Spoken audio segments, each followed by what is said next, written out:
This morning, I want to start by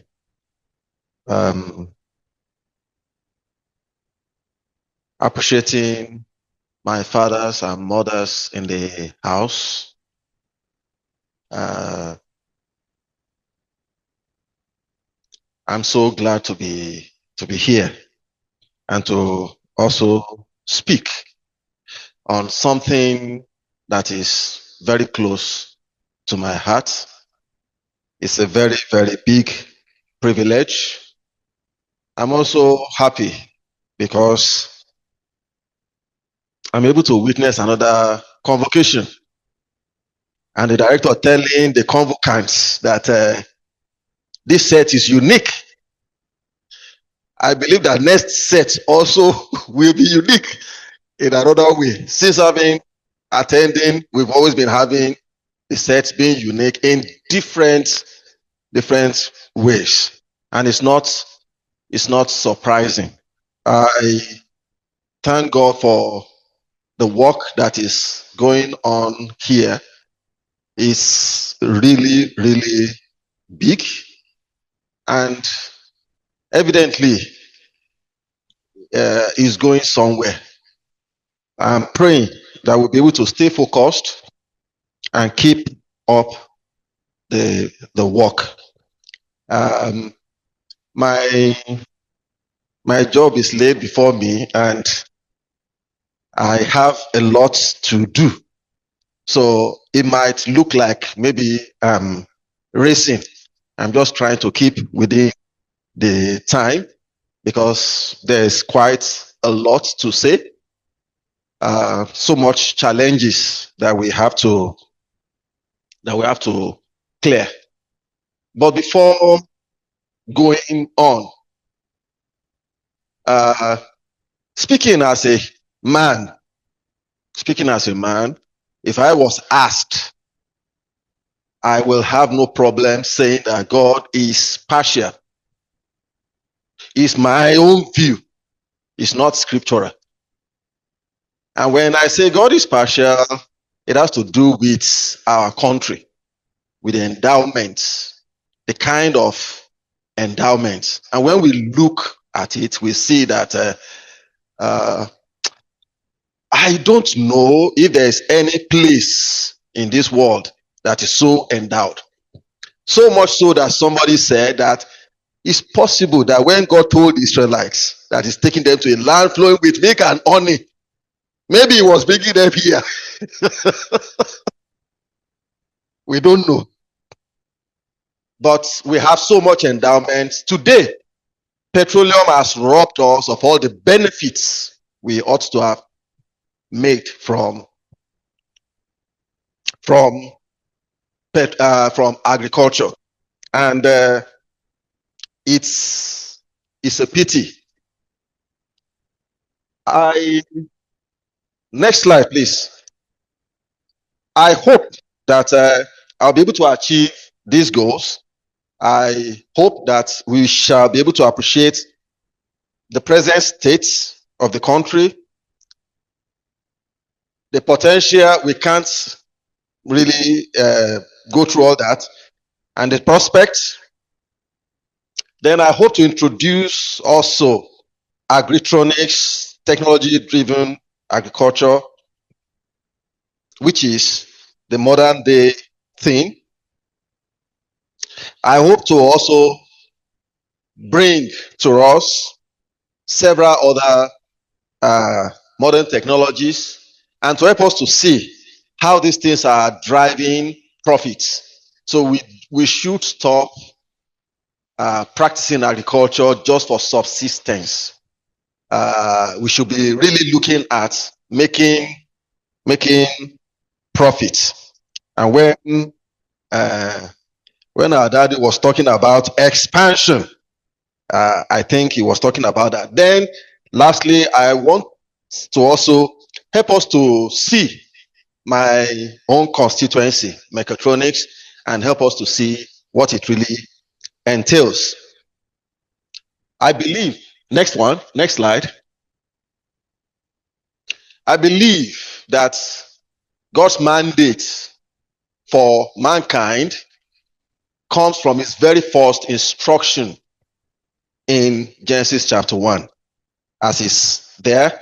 Verse 28 of Genesis chapter 1 says, "And God blessed them, and God said unto them, Be fruitful and multiply, and replenish the earth, and subdue it, and have dominion over the fish of the sea, and over the fowl of the air, and over every living thing that move upon the earth." So every living thing, systems, education system, political system, economic systems, agricultural systems, everything comes under this. And I see a divine mandate given there. In fact, for me, is the very first instruction, possibly the first commandment, because it was direct. Chapter 2:15 says, "And the Lord God took the man and put him in the Garden of Eden to dress and to keep it." Perhaps the first assignment also. So essentially, it looks like agriculture, we may look down, but it is the very, very key thing. Where are we now? All right. So let's go to the next slide. And very, very quickly, we're saying that the population of Nigeria presently should be around 220, 225 million people. That means that if we gather the entire Africa inside this room, and you close your eyes and pick 4, one of them is a Nigerian. That is the situation right now. But that population is not stopping. We are very, very productive. So our population is growing. So much so that it's painting a picture that by 2025, we might have a situation in which half of the population of Africa will be Nigeria. And that's a serious issue, because we have to feed half the population of Africa. So it's a serious matter that is on our hand. We have well over 82 million hectares of arable land, out of which less than half is cultivated at the moment. In fact, it has been said that there is nowhere in this country that you put a seed of corn and you do the right thing. Maybe put water at the right time, put manure, and it will not germinate. Whether the land had been degraded by petroleum exploration or desert in the north, if you put a seed of ground and a seed of corn, and you put water at the right time and whatever, it will grow. Nigeria has been ranked 115 in 2025, not 1950. 115 on the World Global Hunger Index. So in the middle of all this, Nigeria has a place among the ranking of nations on global hunger index, and several other issues. Next slide. Aha. When you look at that next slide, you see the graph is coming from long before, and you see the arrow, the projection was just going up. We call that exponential growth. So that graph was talking about food inflation, inflation rates between 2023 and 2024. Well, we are told that that rate had reached a level. We don't know whether it has come down. I don't know whether it has reached a plateau, but we are told that climbing up has stopped. But that analysis stopped at 2024. Thank God for taking us through. But in the middle of this, we have a paradox.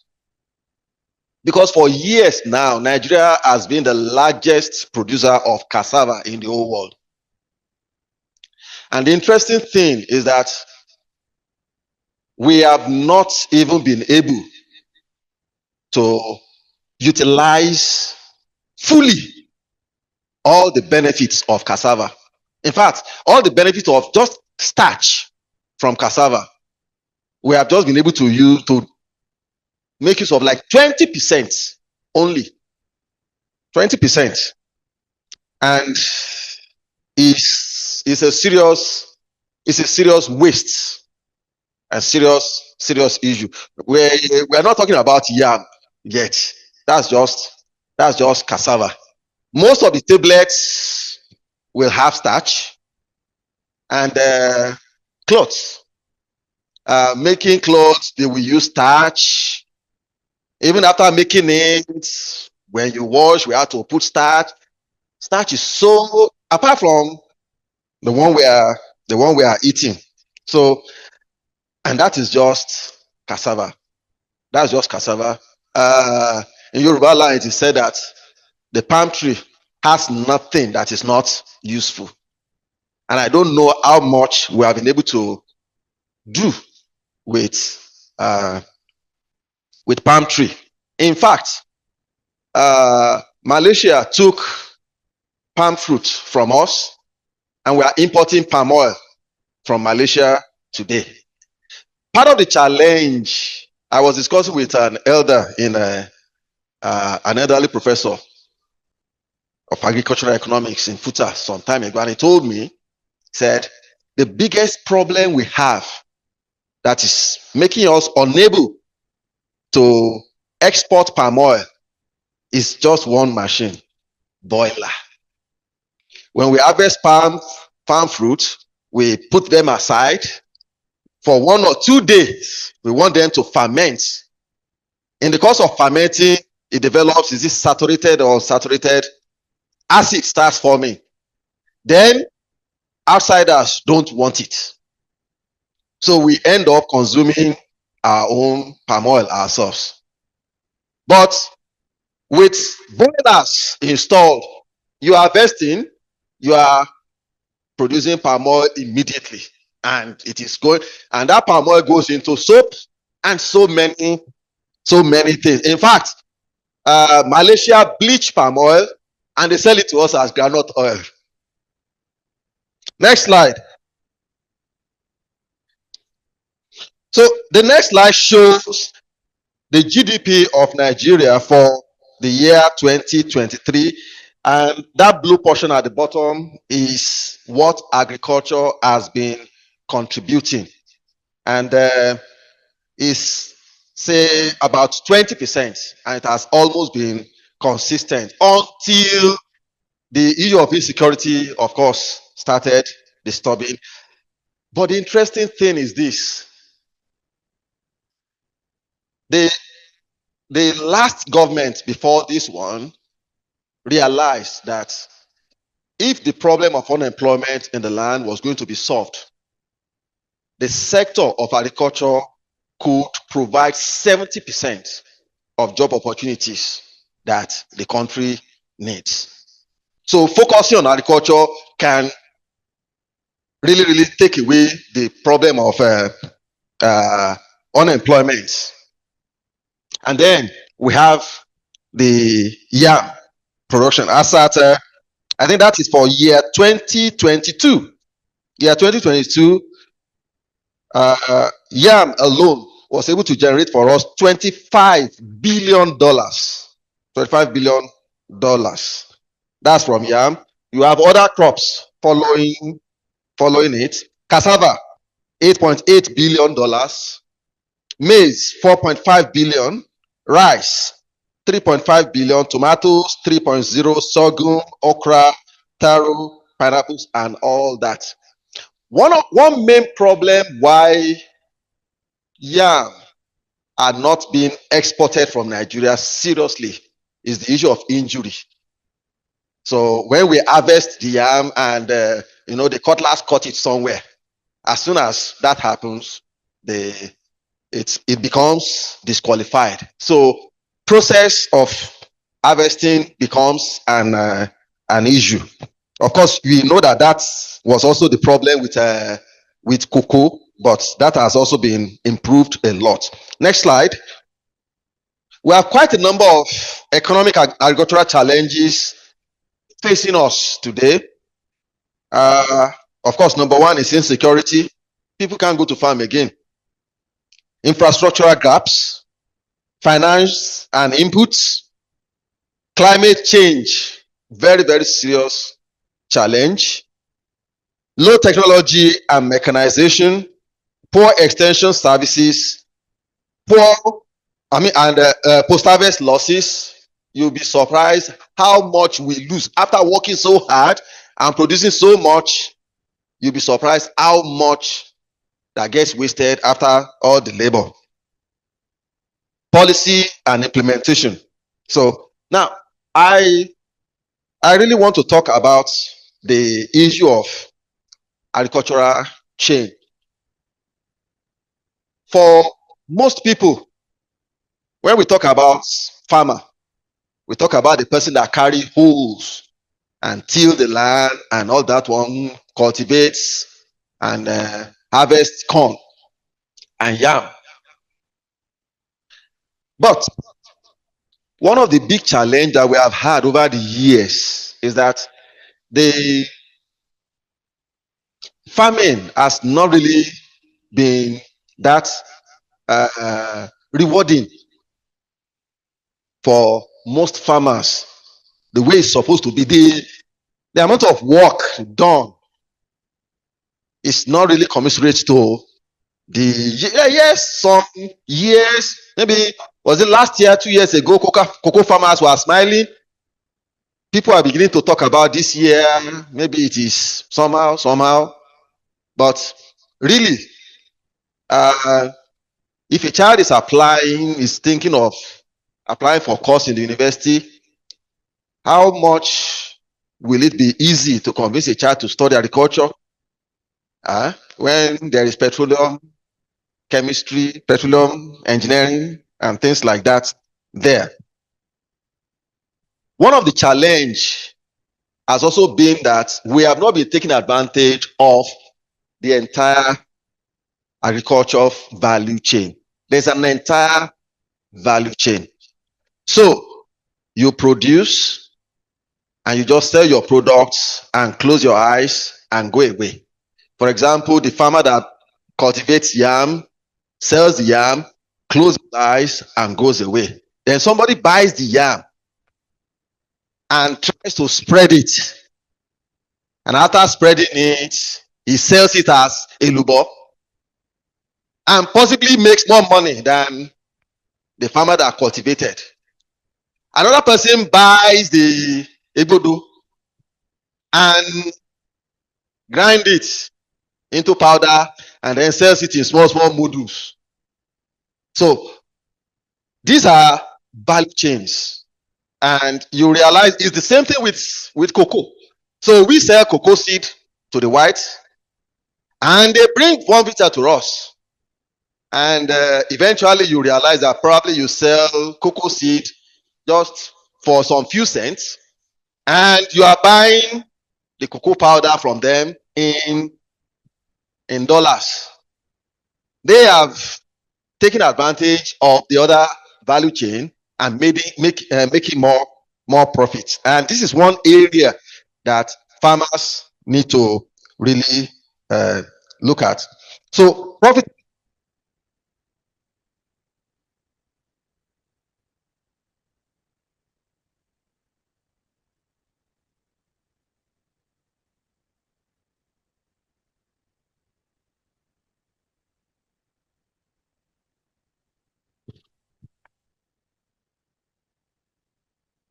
So profiting from the entire value chain is one major problem that is not making farmers to really make profit. The other thing that is not enabling farmers to make profit is the fact that the scope of farming has got to increase. Um, Farmers must get to the point where we're not just walking like elephants and eating like Eliri, the small rats. We work so hard, and the profit is. And one of the reasons for that is we need to also bring in things that will help add more values to the labor of the farmer, so that he will be able to get more yield. Next slide.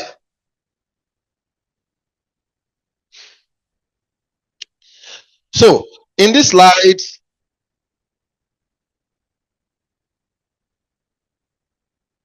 no, the next one. In this slide, on that side, we have some of the challenges that has been listed: poor outputs, post-harvest losses, climate change, infrastructure insecurity, and I've also highlighted some of the ways and tools that modern technology has brought in that we can explore to be able to help us to uh, face these challenges. For example, if we look at the issue of the poor output, we have what we call precision agriculture.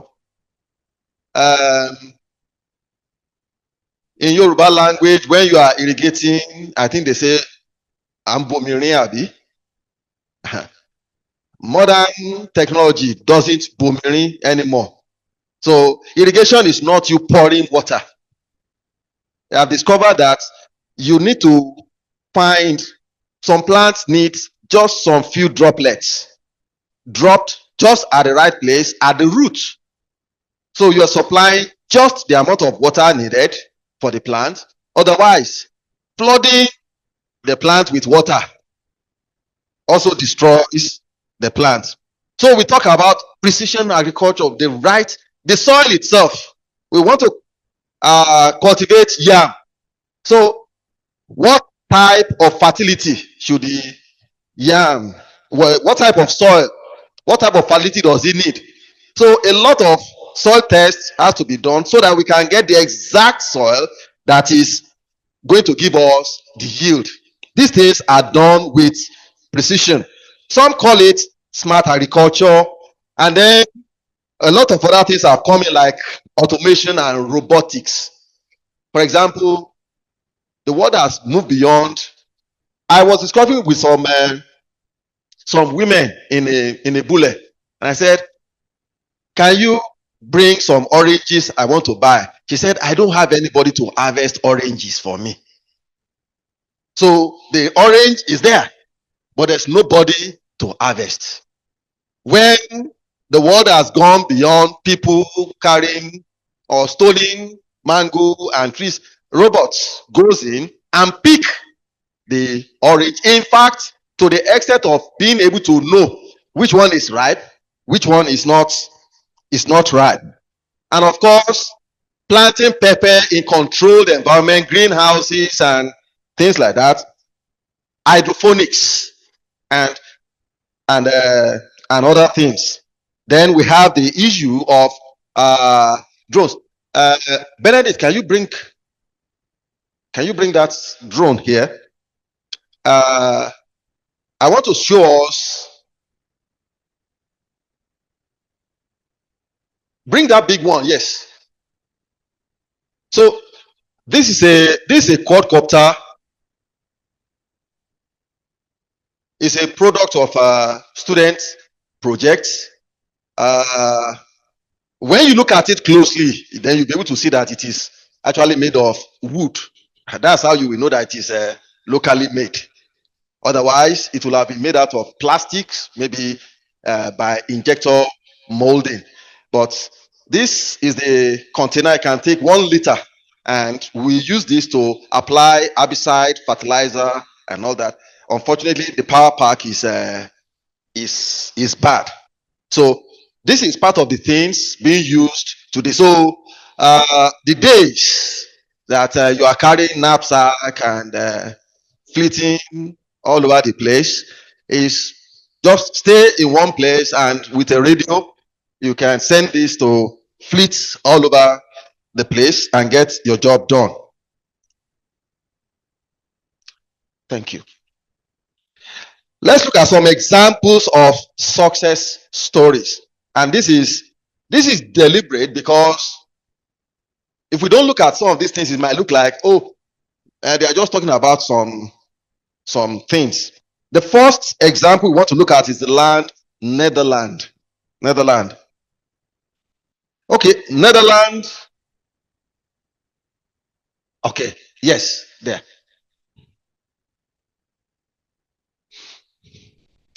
Netherlands is in Europe.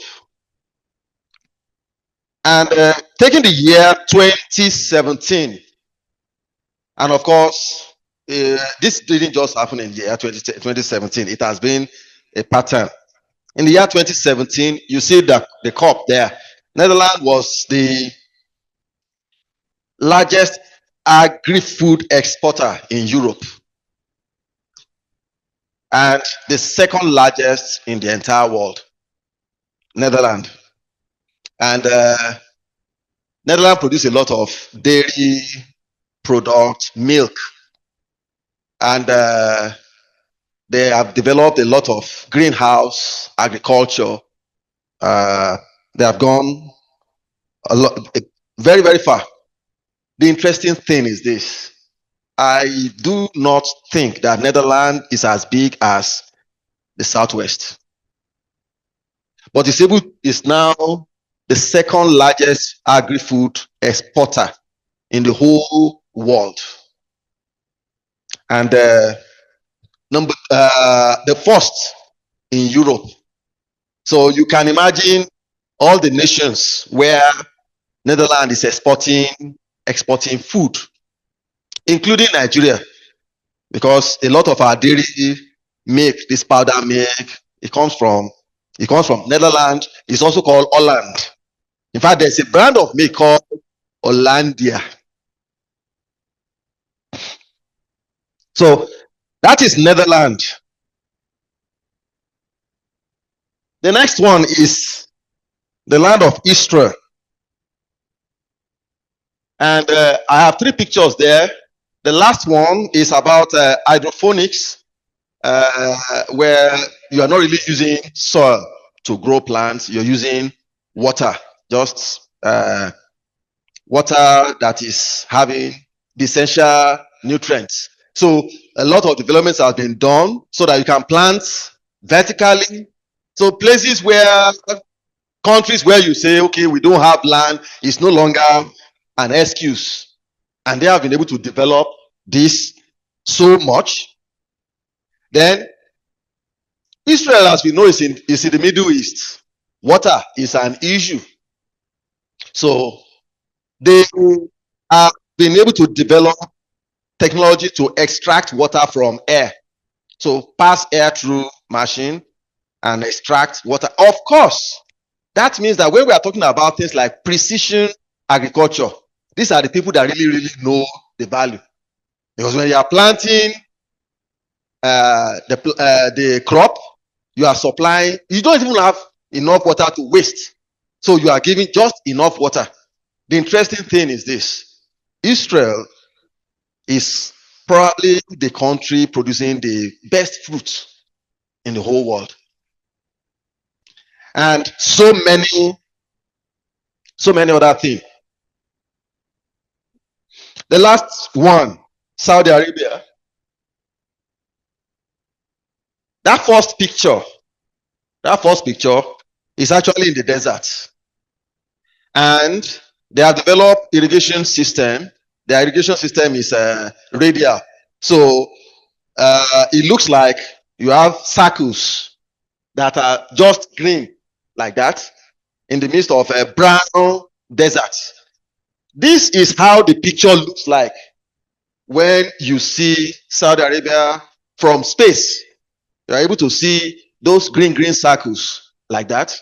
And these are things that have been done with technology. Of course, the best date comes from Saudi Arabia. So, what is Agritronics?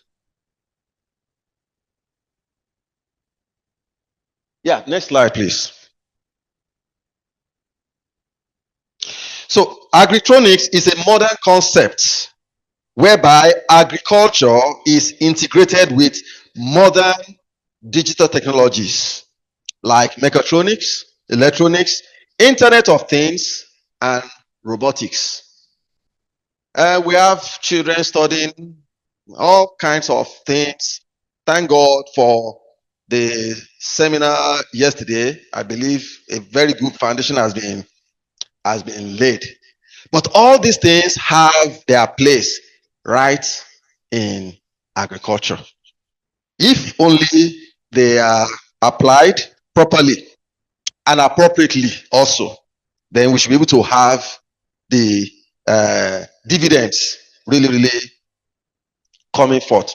So Agritronics encompasses the design, the development, and use of sensor networks, automated control systems, monitoring devices to optimize farming operations such as planting, irrigation, and post-harvest handling.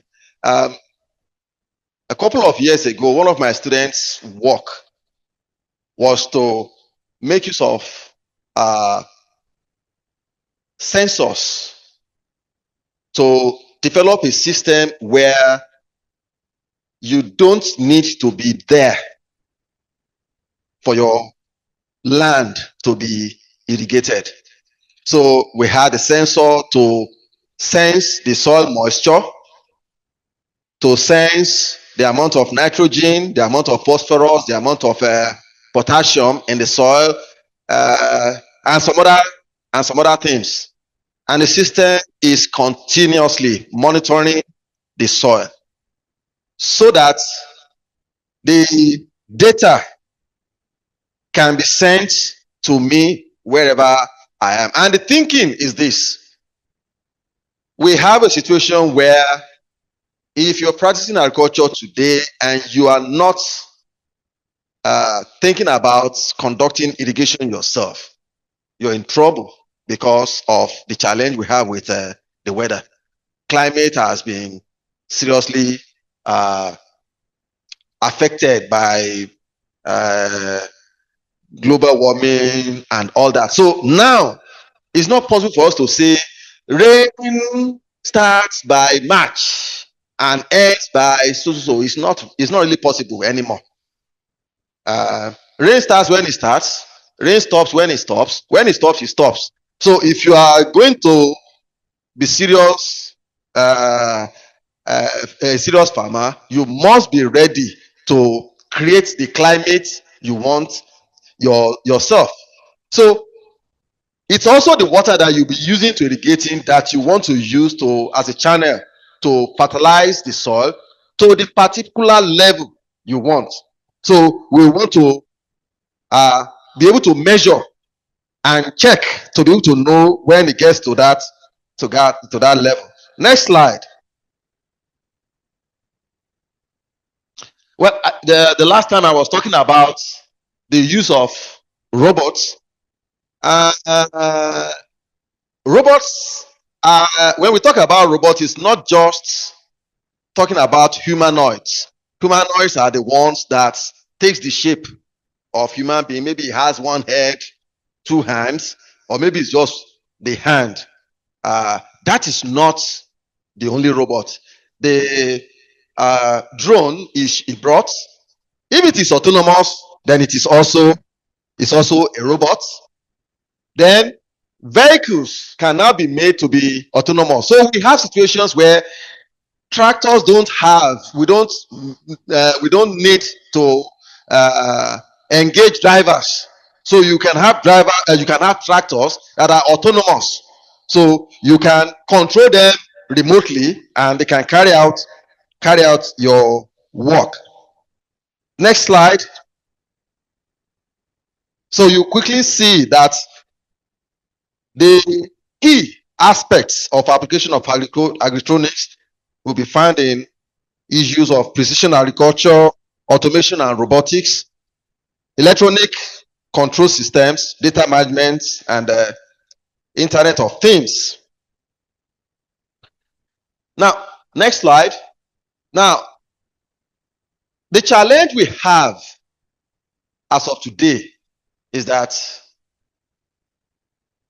over 70% of agriculture in Nigeria is done in the rural places by subsistence farmers. Not as if I'm saying that agriculture has to be done in the city, but it talks about the type of people that are engaged in agriculture. So we are in an age where agriculture has gone beyond hoes and cutlasses. And if we're going to be feeding 225 million people, it's not cutlass and hoe matter anymore. The world has since moved on, and we have some examples of that shown there, stage by stage. In fact, there is like a name given to it, Agriculture 1 for like 10,000 BC. By 19th century, we enter the era of Agriculture 2, Agriculture 3, 20th, 21st century, and today we are in Agriculture 4. Of course, we are not talking about Nigeria. I don't know. Maybe if we are talking about Nigeria, we are still in Agriculture 2, practically. So, the next slide. The next slide is also to show us some examples of some of these things. It's no longer fallacy. So you have cases that the people into dairy farming, they have trained the cattle. So the cattle is not expecting somebody to come and start milking them. They know they will just, when the cattle is ready for milking, he walks up to the machine and the machine starts milking the cow. And so it saves a lot of things. And the real cycle of how modern day technology driven agriculture is shown in the next slide.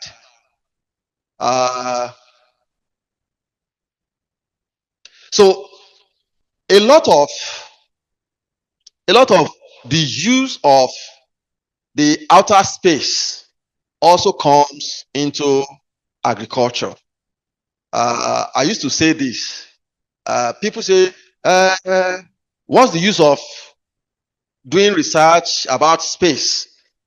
The fact of the matter is this. If there's a problem here, sometimes to be able to solve the problem effectively, it's good that you take a step back so that you'll be able to have a very big or global picture of the challenge. You'll be able to see it. And that is what the space creates for us. So you get different perspective when you are looking at Earth from the outer space. Like I talked about the Saudi Arabia. When you look at the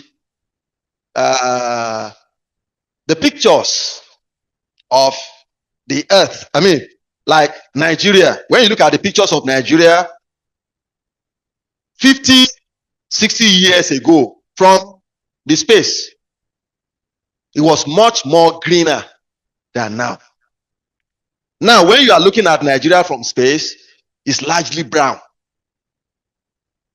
because we have cut down so many trees, and it appears that the trees are replaced by rusting roofs and all that one. So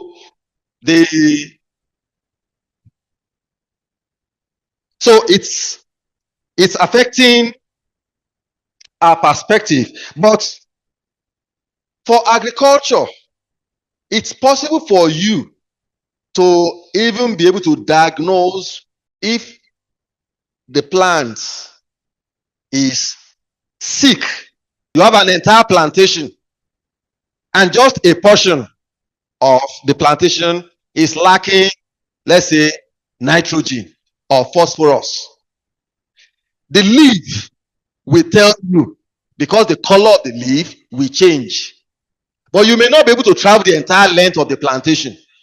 But if you're able to have aerial photograph or drones, you're able to see.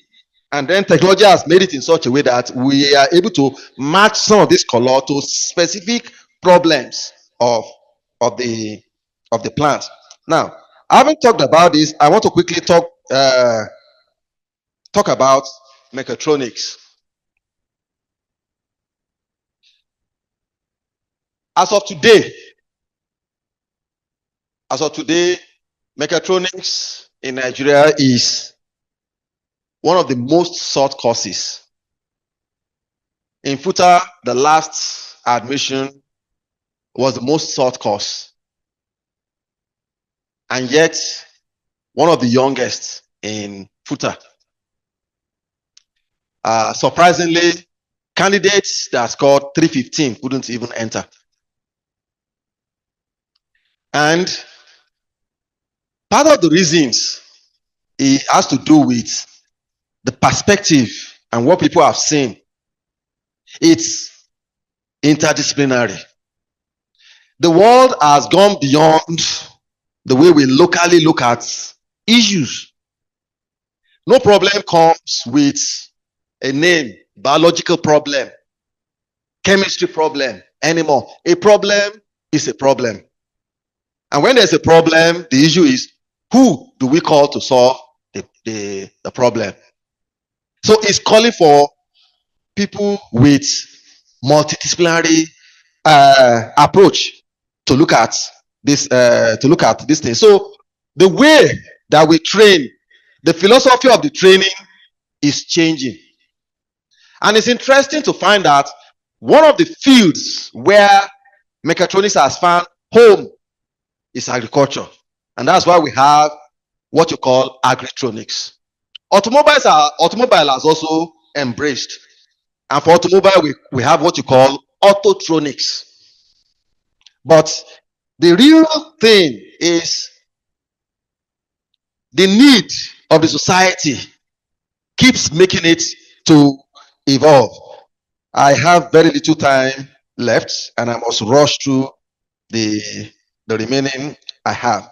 But the most popular view is that mechatronics synergistically integrates aspects of mechanical, electrical, some computing, and some other things.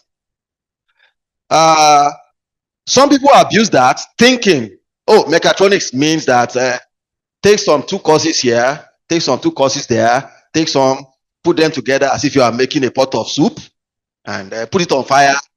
You have produced a mechatronics engineer. That is not true.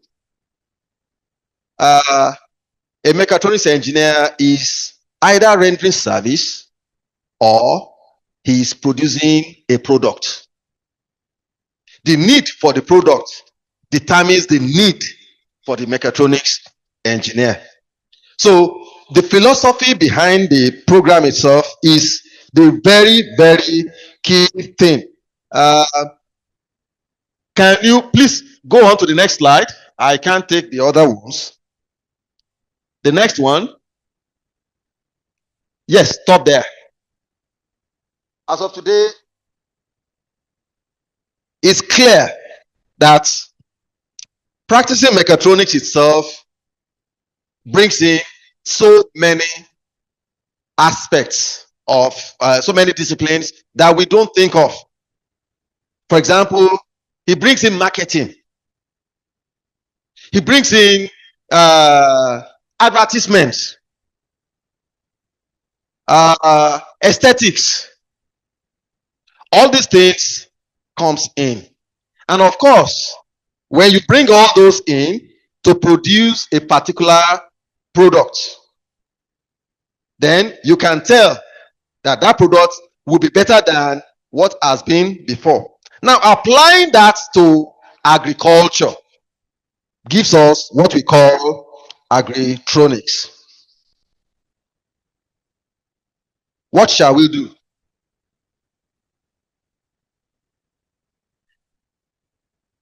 So before I conclude, I quickly want to talk about the roles of three sets of people. One, the role of the government in the implementation of agritronics. It has to be government driving. There's the academia, there is the field, or what we call the town and the gown. The academia is the gown, the field is the town. To be able to get productivity, the town and the gown must meet. But most times, two people don't always just meet coincidentally. Usually, somebody has to midwife their coming together. And that is one role that the government has to play. Otherwise, it's not really possible. For example, talking about Nigeria, where most of our agriculture is done in the rural place, and you have researches and technologies being done in universities in the town, there must be a deliberate action to bring things together. There's also the issue of infrastructure. So the farmer must cultivate yam. Then he must also create the road to the market. It's asking too much. There has to be road to be able to take the produce to the market. It is said that one of the states in the southwest had some serious investment on road constructions, and they're already reaping the benefits because farmers are able to take their produce to the market. The role of the academia, the truth of the matter is this: so many things are happening in the academia, but the problem is most of them are ending up on the shelf. So we don't see relationship or correlation with real life. So we publish paper, so what? The fact of the matter is there has to be a proper synergy to be able to bring these things to work. There used to be farm demonstration farms and things like that, and I don't know how many of the institutions still invest so much in that. One of the benefits that could give is farmers could be able to see, like we're talking about agritronics, it is in the universities or research institutions that we should be able to see some of these things being done practically. Then we can take it back to the back home. Then we have the roles for the farmers, which are also, we have also talked about the issue that farmers need to step up, take advantage of the entire value chain. Farmers need to get educated and learn that times are changing and we need to change with times. The productivity potential of agriculture in Nigeria is boundless. It's boundless. You can almost not talk about where it ends. But the benefit can only be reaped when we have these four items looked at. One, massive introduction of mechanization and digital technology to our farming practices. Two, farmers must enlarge their scope to accommodate as much the value chain as possible for increased profitability. Three, investment in infrastructures is critical. Energy, road, these things are basic They just have to be there. If it's not there, there's very little we can do. Then education is important. And then training. Of course, I'm separating education from training deliberately. Somebody will say, I've been educated. Yes. Okay, if you have been educated, you need to be trained again. Then after train, you need to be retrained. Actually, training doesn't end. And research is very, very important also. But the only thing is that research has to be tied to agriculture.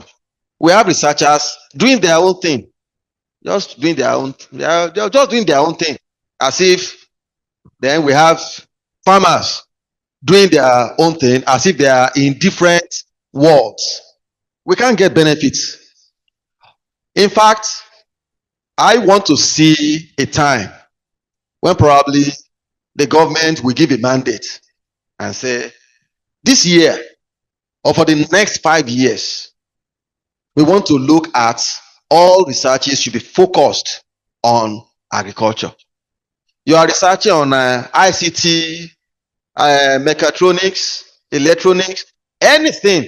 They have their bearing, direct bearing in agriculture.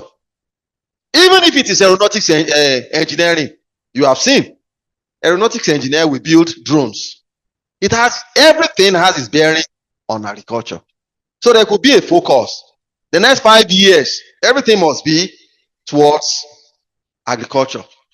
If we don't do that, we may be facing the dream of Pharaoh that time that Joseph had to tell him.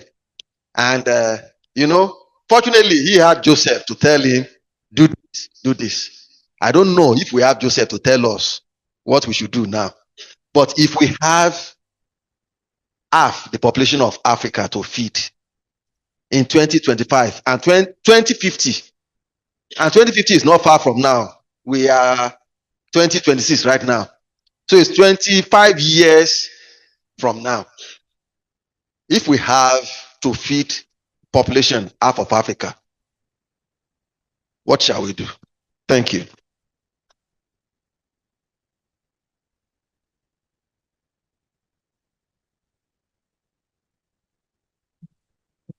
Thank you very much, Professor Downsey, for the very deep and insightful lecture. There will be responses and reactions. Want to find out, are there responses, reactions, questions? Okay, 1, 2, 3, 4. So can you come up, sir? That's Professor Bakari. Yes, you can come up so that you ask your question and the answers. Thank you very much, sir, for the wonderful lecture. I want to ask, because I was just wondering on the issue of the town and the gown, that we need to wait for the government to bridge that gap. Now, I'm seeing that if we are going to consider that option alone, we may be standing on a dangerous ground, because a lot is already going on as far as the issue of the town and the gown is going. I mean, it is in the nation today. And then this will be a good platform for us to begin to think about what are other options. Now, if the government fails to come on time, what should be done going forward? Now, we are talking about SDG 2030. We are 4 years to what is going on, and then a lot has not been achieved. So what is the way forward, going by what you have said? Thank you very much.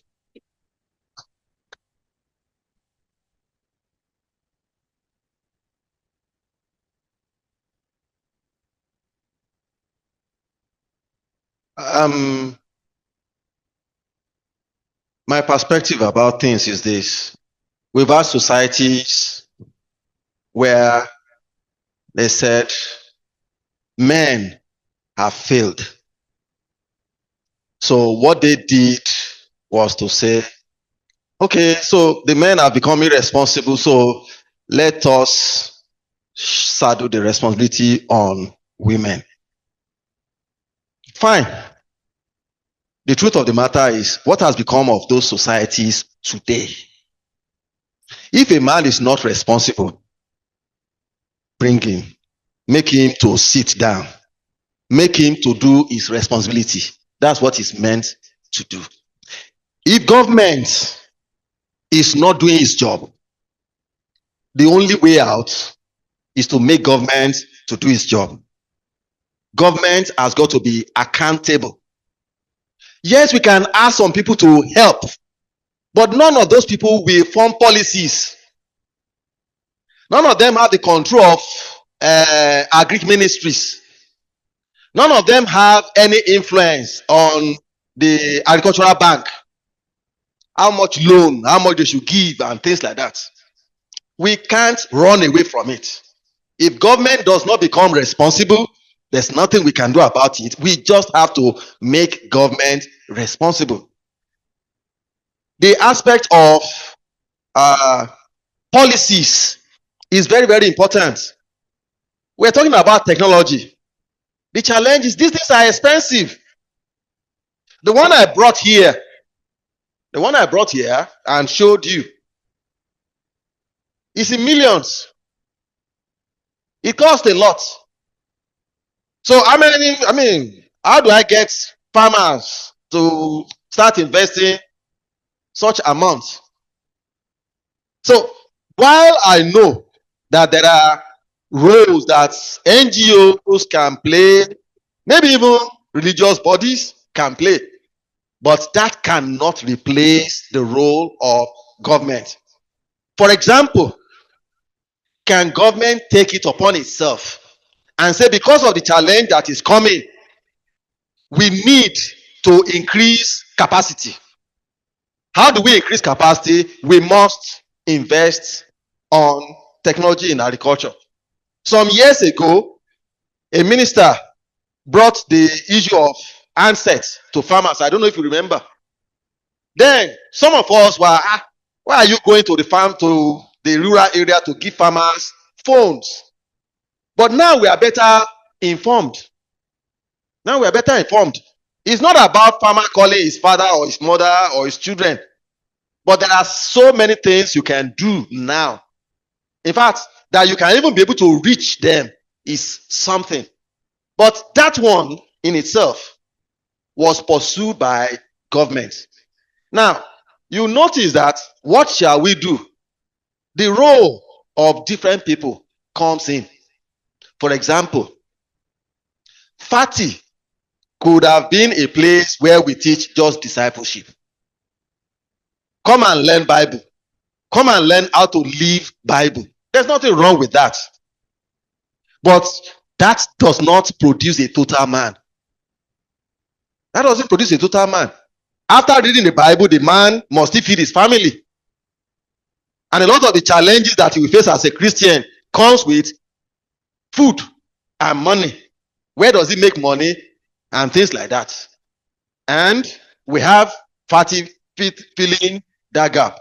Everybody has different roles to play. And sincerely, the role that the government has to play is just there. Farmers cannot do it for them. People in the academia cannot do it for them. Policy, proper policy that will channel a focus for the next 20 years, 30 years has to be done. Not the type of vision 2030, vision 2070, the ones we have been doing before, and eventually we still rule them over. So I believe if we are going somewhere, all the other countries that has moved, there were serious rules. Government won't go to the farm to farm, but government will come and say, This is where Nigeria is going in the next 20 years. And for us to get there, farmer, this is what you should do. Researcher, this is what you should do. And they will make sure that enabling environment is made for the two of them to be able to function. But all hands must be on the deck. Even the people that cannot farm an entire plantation, it's high time you start thinking about having a tree in your house. In December, in Akure, we have so much heat. We say, where's the Harmattan? Where's the Harmattan? And some people are already saying, if Harmattan comes late, maybe rain will. And some of these things are happening because many of us are building houses and we are not planting trees. These trees are one of the reasons why we have so much dust all around. Every hand must be on deck. It's not far from here. 2050. It's not far from here. Thank you.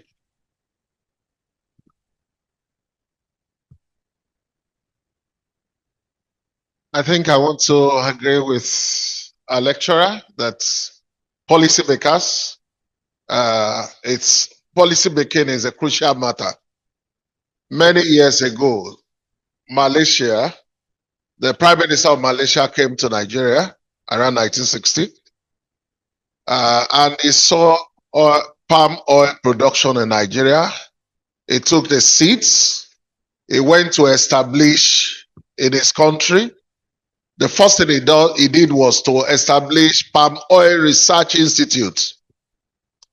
And then Malaysia began to produce palm oil. They planted oil palm right from the airport. Now today, Malaysia is the highest producer of palm oil all over the world. And they have maintained that over the years. Now, so policy making by government. So that means that all of us who are involved in government should be right representatives there. And then we should not run away from politics, because running away from politics is also to run away from good governance. The Lord will help us in Jesus' name. Number 2.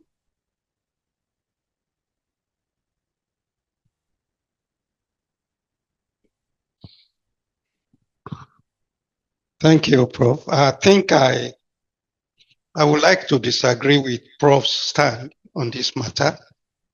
Even the stand of my host also, I would like to disagree. If we continue to think this way, we won't move forward. I was part of making policy in agriculture until I retired some 10 years ago. I know the university has sufficient autonomy to pursue something like this. In the mid-70s, when we were in the university, I remember Ife has what they call Isoya project. And that project, what they did then was to carve out a large area, which they call something like their own area of influence. That's where they collect their data. That's where they send their students to go and do experiments. If your student is able to develop a drone, might be able to carry 1 liter now, and you can develop to carry 20 liters to spray probably half an hectare of land, might be in 10 minutes. And you continue to wait for government when virtually I believe that everything you needed to connect with the gown and the what? Town. And the town. Everything you needed to connect with the town is honestly available. I don't know what has become of the extension unit of the university.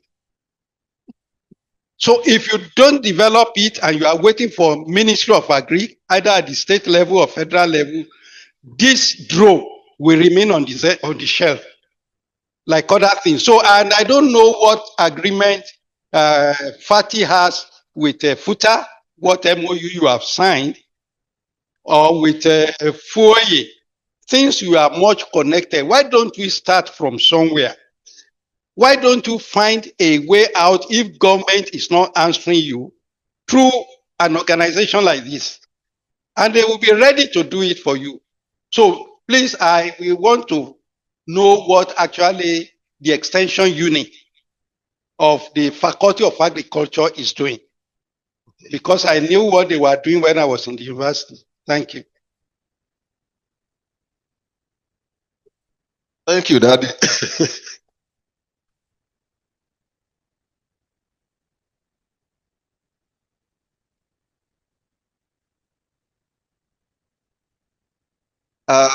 Sir, the truth be told, we are not in the 70s. We are not in the 60s. Universities that time is completely different from now.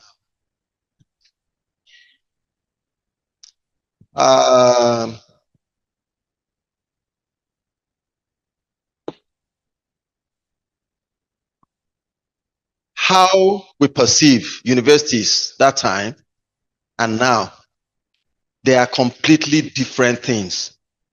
And when I say how we perceive universities, I'm talking about parents, governments. They are completely different. In those days, ABU had agricultural land all the way from Kaduna State. I'm talking about the time when Kaduna included Kaduna and Katsina State. Their land got up to Kaba and Kwara State. And I still believe that they still have those lands. OAU has so much land. In fact, from what we heard, the plan was that Obafemi Awolowo University should concentrate on agriculture. We're talking about problems with Fulani herders and all that. We, our generation, heard stories of what we call where they keep cattle. Ranches that old Western region had. But they are all gone. They are all gone. I don't want to talk about what took them away. But what took them away is still with us. It's still with us. Part of it is not just corruption of embezzlement. Part of it has to do with lack of focus. Inability to see into the future. A lot of right now, you're going to roof is becoming a challenge getting quality timber. And we are turning to Masonia. No, not Masonia, Melania.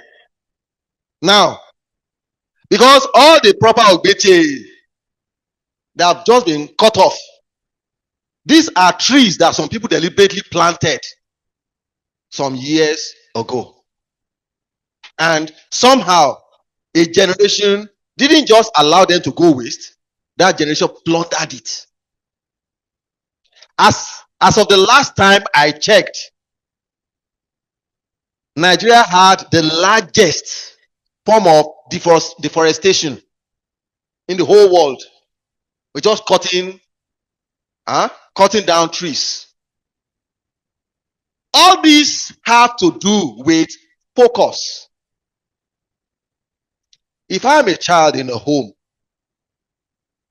where my father gathers everybody and say, let us pray, it is a different thing with if I got born again outside. Then I come inside the house and I'm the only one. And I pray at my own time. They are two different things.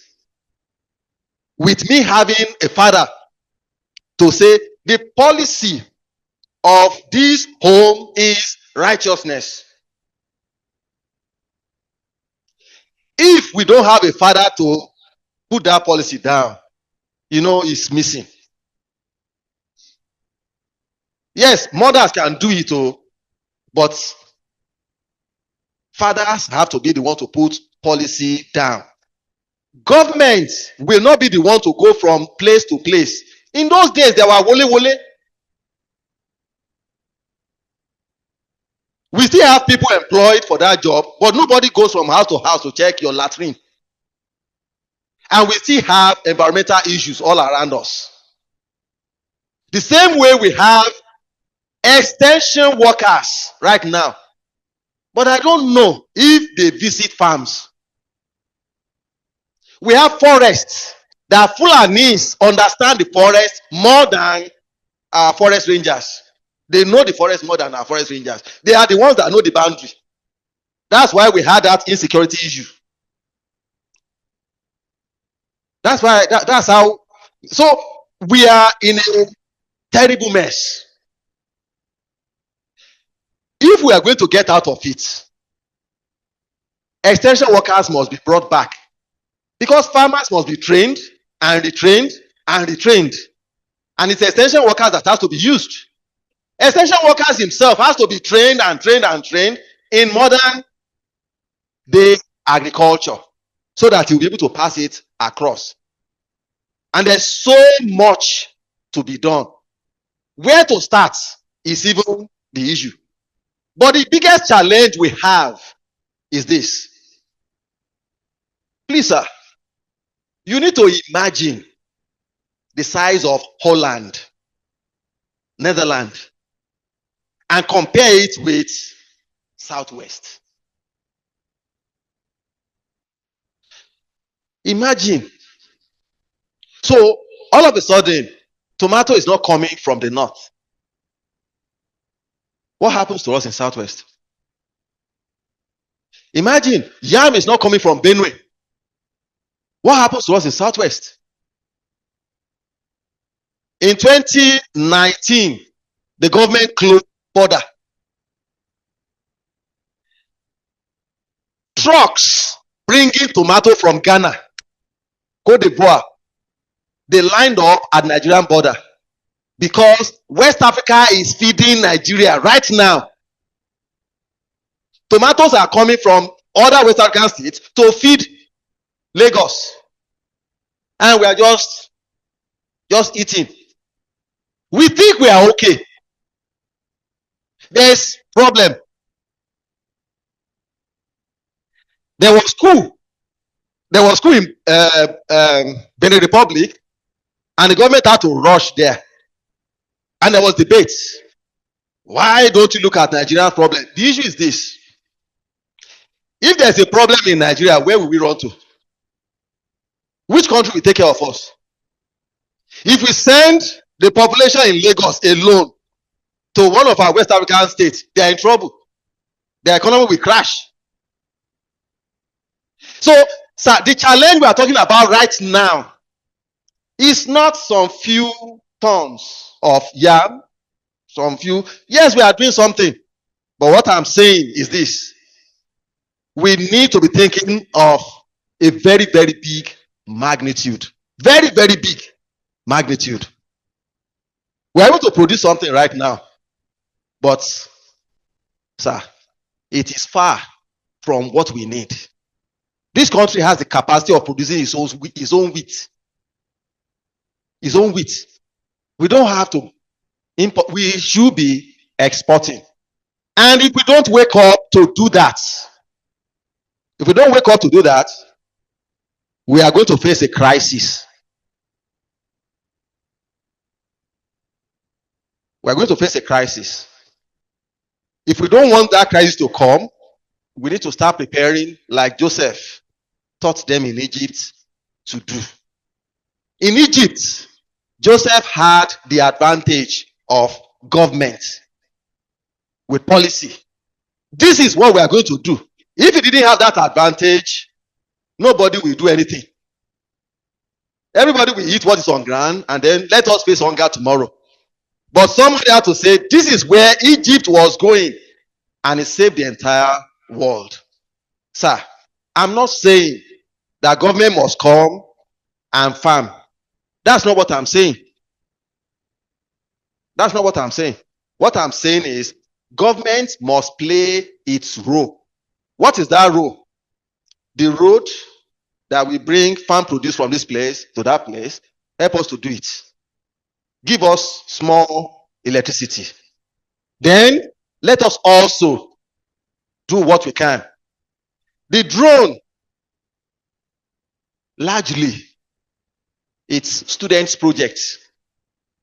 Many of these researches that we do, they are not all funded by government. So many of the things we get done, they are by students doing final year projects and all that. But what we are saying is we should also get to a place where we'll be able to put serious policies on ground. The generation that had that focus, I don't know how to put it, but I think we need to go back and visit what were they thinking that time, because it appears we are thinking differently now. Focus is a bit different, and demands are also increasing. The budget for agriculture for last year was double that of 2024, and we are clapping for the government. But the truth of the matter is very, very small still. Yes, they've done something, but what we really need is far. The challenge we have on ground, sir, the challenge we have on ground is really, really big. Thank you very much. I'd like to welcome the Asharo of Isharo. Afẹ́kí bàbá káàbọ̀. Kábíyèsí Asharo ti ìlú Ìṣàrò. Wọ́n wà láàrin wa. Ẹ káàbọ̀. Kádé ọpẹ́ lórí o, kábíyèsí o. Ẹ ṣé. I'd like to invite the chairman of the Governing Council to make input on that. You're welcome, sir. I just want to thank Professor Downsey for what he has done. And what Baba Buhari had said, very, very apt. But I want to add two perspectives. Some years ago, the Lord spoke to us. He said, stop mourning for Saul. Go and anoint a young David, because I found a king there. It is that instruction that we are responding to. That's why you are here speaking to us like this.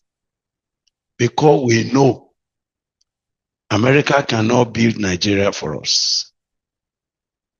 We know when we talk of Malaysia, there are great examples, but they can't come here to change our situation.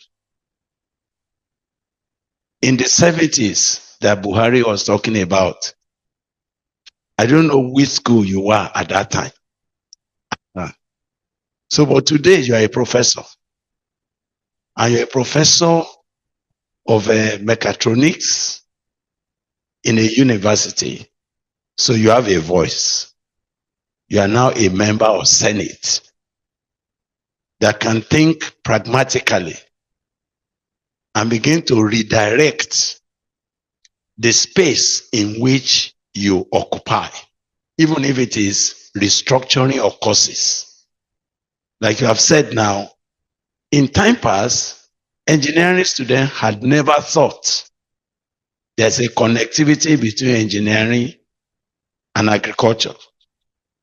Agriculture is a faculty that is running on its own, and we have no idea. So even when you want to do mechanized or agric mechanization or something, instead of collaborating with the faculty, they want to start their own mechanization department, for which they have no equipment, no training, because We have not understood multidisciplinary approach, both to research and to training.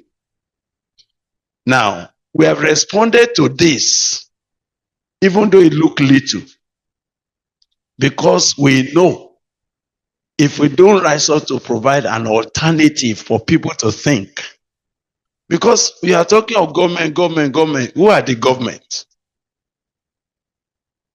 There are some of the students that you trained that are going to become House of Rep, House of Senate members, who are going with a very, very faulty perspective of what to do.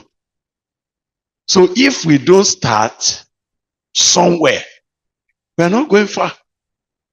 So while I want to agree with you that we cannot do away with government in terms of policy making and all of that, but we want to go beyond that. We want to begin to think ahead. Let's imagine that in the next 30 years, can we walk to a point that by the time you are looking for governors, you are looking for ministers of education and all of that, you will find some of us who have been prepared to go and take over. If we don't do that, we will die mourning. We will grow gray and we will die mourning because we are doing nothing about it. I appreciate what you are saying, but I don't know the government you are talking about now. I cannot see them. I can see government that the day you appoint them, they throw a party. They have done nothing, but they are already celebrating. Where did they get the money? Which means they have already embezzled what they will have used to help us and give us direction. So the question that is making us to sit down here, and I really appreciate this lecture because I felt that we are going somewhere. And I feel that people like you, people like Buhari, people like Musbao, all those people that are coming with a challenge should keep coming.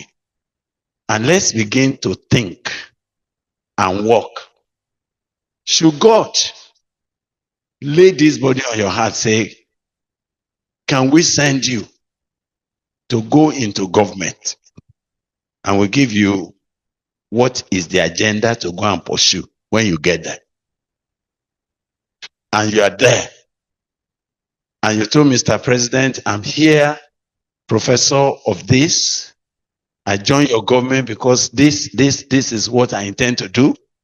And if you have no space for such, count me out. Do you know that we'll begin to have very serious people thinking for government? But as it is now, majority of the people that are there, that we are waiting on to act for us, I see them go abroad. They have gone to all these countries you are talking about. They have eyes that don't see. They are not concerned. They can't see. They don't know our plight anymore. They are making empty speeches that has no empirical data behind it. So that's why we're saying, what do we do? So I feel that there's an hybrid of position that we must all take care. First, we cannot rule out policymakers. We can't. And we should not. But we should do something else. We should begin to take position among the policymakers. Are you understanding? We should begin to insist. Like yesterday if you were here, we were talking about pragmatic way of using ICT to win election. And we're working on that. And when we have achieved what we want to, it's deployed. But we're not going to throw it into the hand of anybody at all. We will begin to determine who should win the next election from the point of righteousness. who should become the governor of Ondo State from the point of empirical analysis. And we can empower him to go and get it done. Then when he comes back, we say, now this is why we sent you there. These are the issues you must achieve in the next 8 years if you are there. Are we going to move forward with that? That's where we need to go. We cannot mourn continuously about government that we don't even know how we are influencing them. 2027 is here now. What are we doing to change it? Nothing. We're just crying. So we will stop mourning. We will start acting. That's one side of it. But the second side, which I think Buhari said, is that why we look onto government to do something, we need to begin to generate initiatives that could become a wake-up call for government. There are things that we are beginning to do. For example, in Benue State, when we decided that we're going to start a school, and I told them, we don't need your support, we don't need this. Government said, do you want go? I said, we don't. We want to do something that will give us an alternative template. So when they saw that my children from those schools are the ones representing Benue State all over Nigeria, they're the ones carrying Nigeria to South Africa, they are carrying Nigeria now to US, they went and represented us in Egypt the other time. They were now asking, what are you doing to produce this kind? That's a challenge. I feel that if some of us don't help, government have no idea of what we're looking for. So if we begin to do what we're talking about, the kind of paper you present now, we're going to pick it up and study it again. And look at, okay, at what point? Because what you have said, if it ends here, it ends. Brilliant ideas is locked up in the ivory tower of the university. Good research, no application. So if God helps us, now you have talked about drone now. I was going to engage you later on. Can we do further research on such a drone to the point that we can reduce foreign component of it and bring it to what we can produce locally that is affordable? That is what our second school is doing. We call it PRICE, Peace House Research Innovation Center of Excellence. We're taking graduates, some are masters, they are coming to sit down.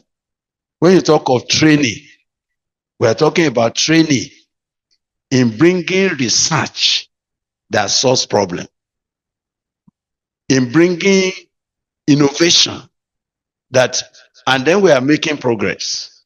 NOTAP has granted some of our work. They have given them, what do you call it now? Yes, they have given them patents. Which means if we continue like this, we engage kingdom-minded businessmen to say we want to bring solution to agric. We can't wait for government to give us whatever they are thinking. But if we start doing that, and we're able to liaise with professors like yourself in mechatronics, multidisciplinary research that we're engaging. Our engagement is multidisciplinary now. We're bringing engineers, we're bringing biosciences, we're bringing all of them, they are thinking together. If we're going to produce something, how does it impact the medical world? How do we, my small children now, they have produced something that deals with neonatal in the hospital. And we are doing it from a local production. It doesn't cost millions that the government will mention to us. We are testing it. We are testing it in different situations and we are getting results. When our data is complete and we are now ready to go to production, we may not go to government because other nations that have developed, I have found that yes, government may give an enabling environment which we are praying we will get, but majority of their development does not. It is these private people that have seen something. So if we can produce drone and we certify that it works and it's affordable and it did not end as student project and we take it up until it becomes something useful. And then we got some persons to help us produce, even if they just produce 50 for now. And we went to farms and farmers are beginning to use it and it's working. Do you know that one time government will come around and say, we learned that you people are doing something like this. How can we upscale it? Then we start talking. So I think we should not more. We should work. But the second part of it is that we should get into policymakers ourselves.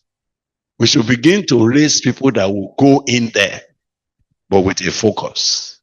So that may look a long period, but we're getting at it gradually, and we'll get there by God's grace. So I just wish that we combine this paper with the paper you gave us last year, when you said, let's do backyard farming, let's do community thing, let's feed the place, all that you said, which was good, something to begin with. But then we need to think ahead. Let's begin to pray and say, Lord, give us men also that will go and sit in the house of rep. And we're saying, you are not going there for money. We give you an agenda. If you are going to be interested in agric, go and raise a bill on our behalf. William Wilberforce fought on the slave trade, was overthrown. The government policy that time did not favor it because they are making money. And majority of them that are there, they were billionaires because of a slave trade. This young man came. His pastor, John Newton, who was guiding him and said, this is what I want you to go and do. I was a slave trader myself. I know how many souls I destroyed. If I'm going to pay my debt, please go help me, go to the house. And that's how they fought it. So Nigeria is bad, so to say, but it's not beyond repairs. Nigeria will change when people like me and you begin to think very, very, very deliberately on what to do. FATI, when I'll be explaining what's our vision, what's driving FATI, is because we are looking for solution to Nigeria. There's nothing else that will change. Look, you have many farms. The first biggest problem of the kind of farmers you are talking about are correct managers. You don't have them. You have a big poultry farm that could have been given a lot. You will get a manager that diverts all your eggs. Don't get anything. So this training was to answer that kind of problem. And if we do it well, we will have something to do tomorrow. Nigeria will change. I'm expecting a time not too far from here when 2, 3, 4, 5 governors will be disciples. I'm not talking of those who the day they want to go for politics, they now come to church and say, hey, man of God, pray for me. and then he gives you a big offering, and then he goes, and then he thinks he has got your congregation. We're not talking of such. We are talking of people that we can hold accountable. You said government must be made accountable. Who makes them accountable? That's where we are. So if we are getting to all this that we are doing, and it's very important, we are really, really doing well as far as I'm concerned with thinking. Provocative thinking will wake us up. And I want to charge you also. Now that you are beginning to see agritronics within the realm of mechatronics, and you are beginning to have idea of what are the things we can bring that will make farming and agriculture to move from where it used to be, even if within our own limited situation to start with. Please think about that. And let's partner. You know, I was just, as I was watching what you presented now, I was going to just talk to my prize students. I was going to tell him, did you see that kind of thing? Go and challenge yourself and do research and give me a drone. Engage ICT, engage electronics, engage all the disciplines that will make us to have, such, and you will reduce the size so that it's portable, it can fly freely and cover a particular farm. By the time we are checking all of that and it's working, we are living in an agricultural space. If we are able to do that, and I have 50 farmers who say, we learned you produce something in Peace House and it's working. Can we try it? Say, yeah, go and try it. Go and try it. If their farm turns, do you know then that demand for that drone will increase? And if demand increases, the gown and town process that you are talking about will have started. Imagine that we advertise what you are doing, your research, as providing solution, and we get businessmen to come and sponsor that research because they know it will break forth in their own area of business. Do you then know that as it has happened in other nations, one of my sons was a researcher, a biomedical engineer. And, as he was working, he was in UK, he's in UK, and they're doing well. Now, he told me, he said, most of their projects are sponsored by companies. But this kind of project, they will not allow you to publish it because they sponsor you to do it for them until they have made their own gain. You cannot make it to go and look for promotion in your university. Do you understand that now? And then you see your research already working. And they are already flying with it. And it is the reason why they are making money in their business. If we have such, will you have better researchers who are researching in order to solve a problem that somebody is waiting to collect and implement? That's the next thing. But because research in Nigeria had been made to be independent of the society, we don't know what our professors are doing. It's locked up where they are. It's not affecting us. We don't know that somebody like you have done what you have done and you could have brought it out. We don't know. I was happy with you because you brought that drone here. I said, aha, this brother is beginning to talk. Because when I see such thing that you have now done, you now bring it. We now take it back. And I say, how can we reduce the cost? How can we make it affordable? How can we make it transportable? How can we upscale it? Where do we find businesses that can help us do that?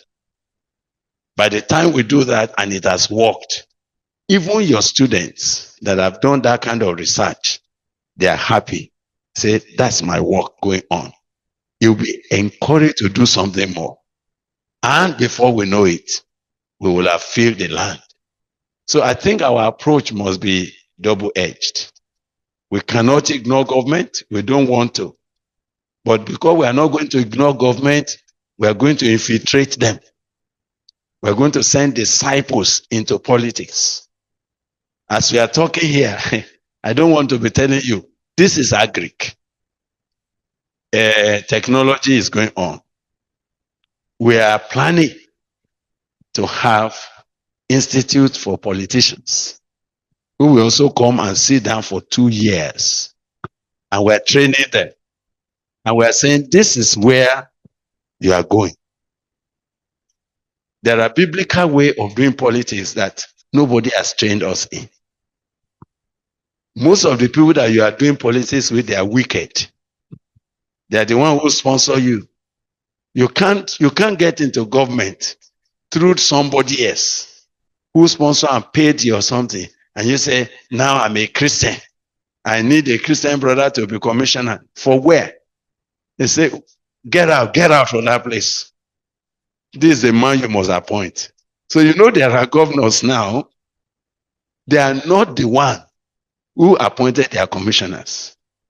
It was suggested to them, pick this man, this man.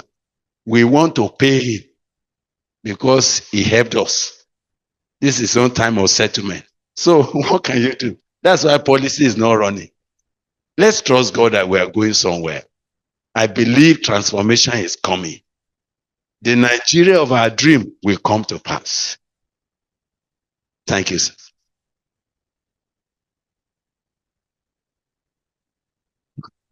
Thank you very much, sir. We're going to take question 3 and 4 together, and then the response will be at once. Thank you, sir.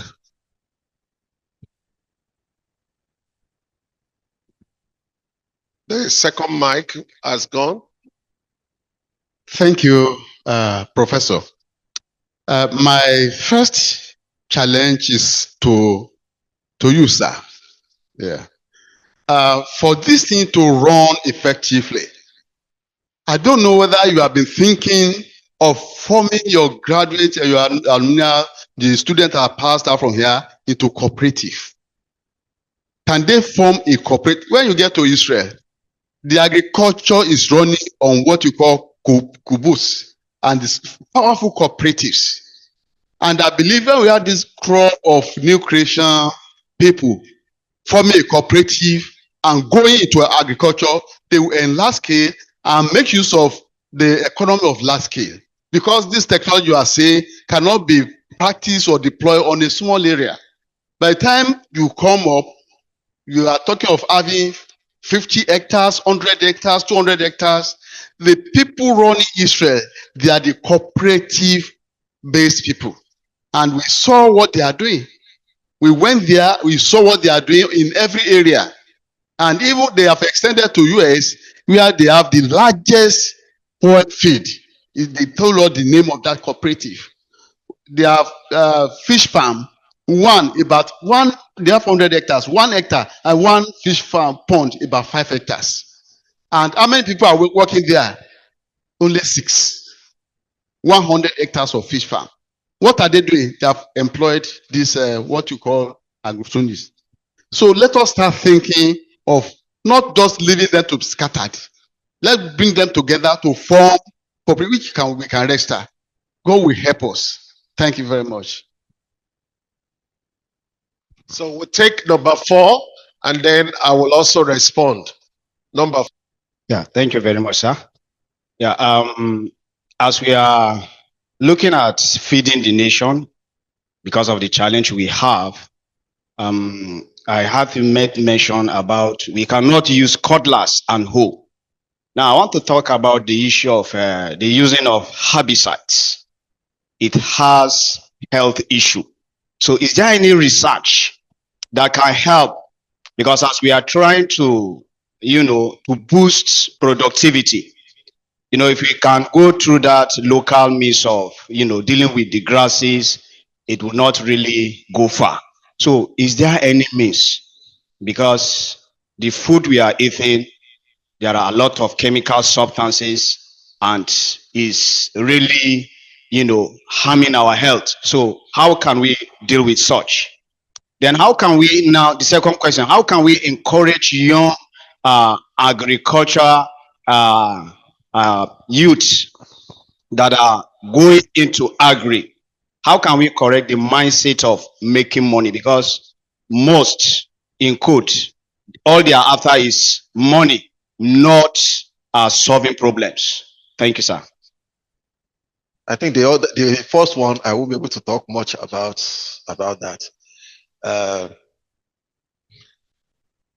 So you see, the issue you raised is a very serious one. It's a very, very, very serious one. The topic that I was given, I carefully looked at it. Said the first keyword there was obtainable. So I looked at it. Obtainable. Now we are talking about technology. The issue is it every technology?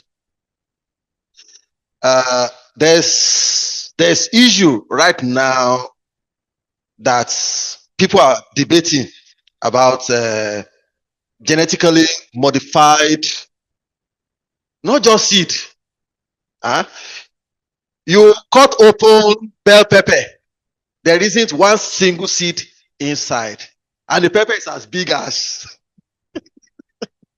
this. So that's technology. Gradually, on the other side, some other people are saying, look, we are in for only organic. And that movement is also coming up. We have people that are saying, look, all this synthetic fertilizer, NPK, let us go for the urine of rabbits. And the urine of rabbit now per liter, the thing is getting very, very, very, very expensive. People are traveling all the way from Kaduna to come and source for poultry droppings here in Ondo State. All the way from Kaduna, I've seen and interacted with some of them because they value organic to synthetic. So the issue you are raising is very, very, very, very important. Over the years, we have carried out certain researches. Some of them, when you see the results, it is scary because they call this thing pure water.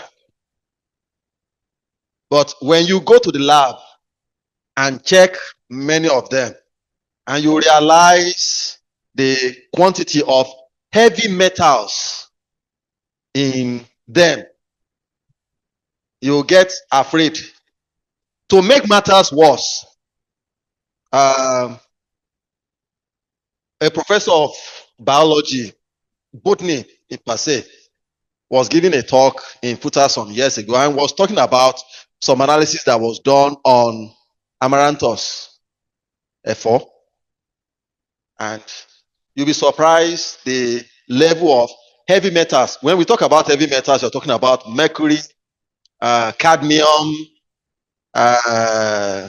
lithium, all this, lead in F4 that you bought from the market.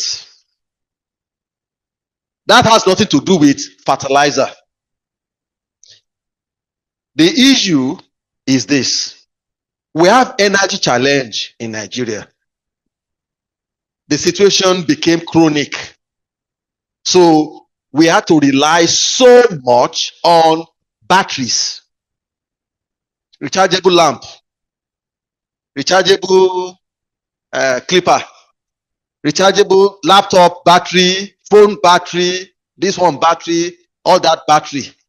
Now the question is, when your battery gets spoiled, what do you do to it? You just throw it away. Now, those batteries are made with heavy metals, lead, cadmium, mercury, and right now, lithium bromide. These are chemical substances that are carcinogenic.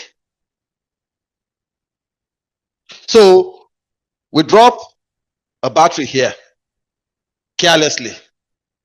Then rain falls, and gradually it takes time, but it disintegrates and it percolates. Then as it's percolating, the farmer comes and plants cowpea on the ground. And the cowpea will definitely absorb those chemicals for us to feed. Now, if that doesn't happen, that percolation goes to the water table. Goes down to the water table. So, the one that somebody disposed of in Ogbese, the water table, because the water moves like river underneath the ground, brings it all the way down to Akure. We sink a well here, and I'm fetching water. So, the question is this. 20, 30, 40 years ago, is it the way that we talk about cancer cases in hospitals that we are talking about it now in hospitals? And it's a serious challenge. Added to it is the fact that the easiest way to do weeding is to apply herbicides. But again, the herbicides is chemical also. So it's an issue that we are tackling with. How do we get a solution to it? This weed, they grow very, very fast. What do you do? I'm fighting some too. Sincerely, I don't know, and I don't want to use herbicides. But the farmer must also sell and make product and make a profit. So how will he make profit without using herbicides? So it's a challenge. But the chemicals are already affecting us. Many of the reasons why we are going to hospitals is because of the things we are eating. That is the truth. Now, cancer in some hospitals is like you are going there for malaria. This person died of a cancer of this, that cancer of that, cancer of that. Is water containing arsenic. I mean, all that kind of thing. And the reasons we don't follow standard. Nobody is really checking some of these things. But even if they are going to check the standard, how many of these things will make it to the market? How do they preserve cowpea, the ewa? When you see what some of these people do. So, but by and large, maybe with technology, but technology is also expensive. Thank you, sir. Thank you very much, sir. It's a serious situation, but like we have been told, transformation is coming already. Let me respond to the third question that Baba Efute asked.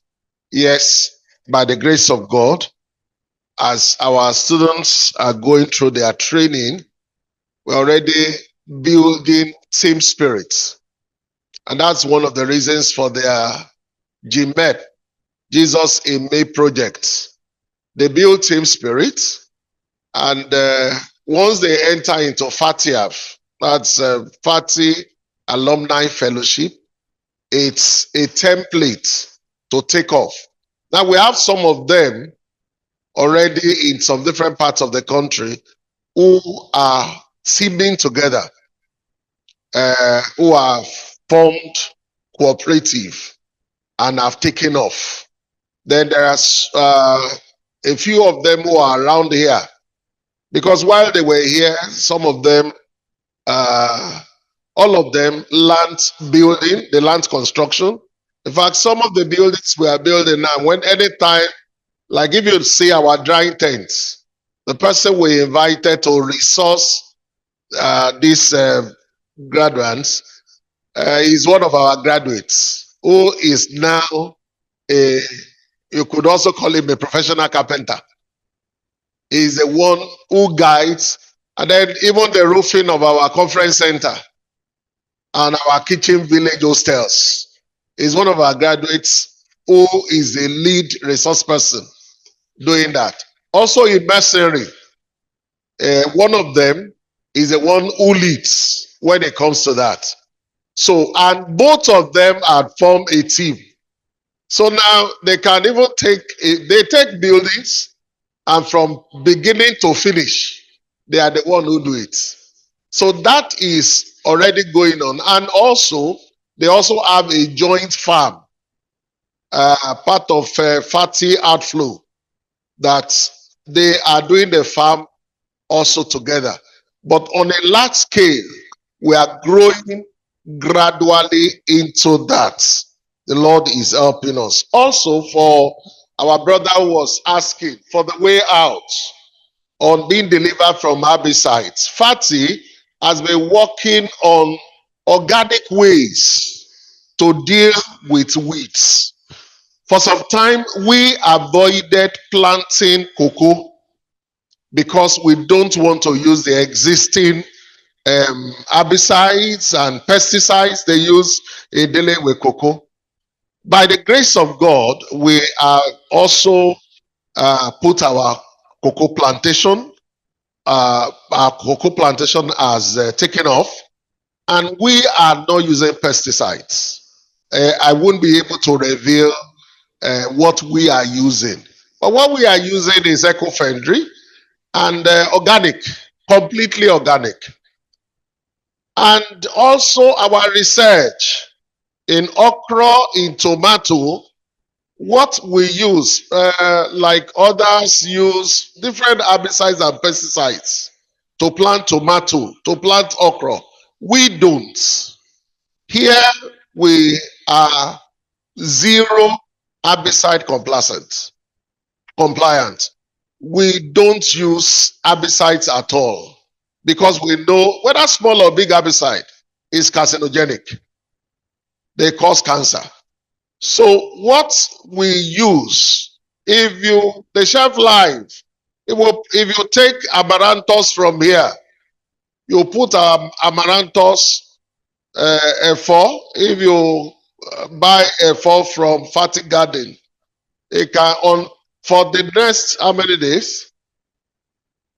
2-3 days. Your F4 is still looking as if you just plucked it from the garden. And we have checked our tomato shelf life without putting it in the freezer. 1 week, your tomato is still standing. So we, by the grace of God, is part of what our leader has said. We are starting from the corner and we are going. Sometimes some of these, our graduates call us and say, look, I planted tomato. Nematode is disturbing it. And it's looking like we cannot handle it. I said, okay, can you use this, use that? It will handle it. And it's been working. It's been working. So there is a solution. God has given that solution to the new creation man. And as we keep growing, and as the Lord keeps expanding the space, we'll get there. Thank you very much.